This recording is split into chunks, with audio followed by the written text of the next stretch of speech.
പിന്നെ ഒറ്റയ്ക്ക് പോണ്ടി വരും. പണികളൊക്കെ കഴിഞ്ഞിട്ട് നമുക്ക് ബസ്സില് പോവാ. മോളെ എനിക്കൊന്ന് വിളിച്ചു നോക്ക്. വിളിച്ചു, ഞാൻ ഇക്കാക്ക് വിളിച്ചിട്ടുണ്ടായിരുന്നു. അപ്പം അവിടെ പണി തിരക്കാണെന്ന് പറയുന്നുണ്ട്. എപ്പോഴും ഇങ്ങനെ തന്നെ, എന്തെങ്കിലും ഒന്ന് വരുമ്പോ അതിന് വല്ല തിരക്കുകളായിരിക്കും.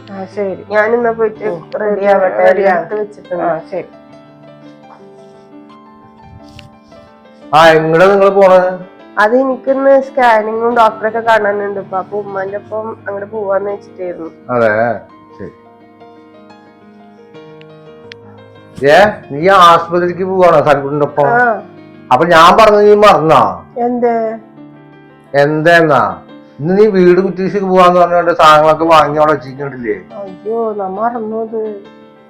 ഞാൻ സാരി കുട്ടിയോട് പറയട്ടെ.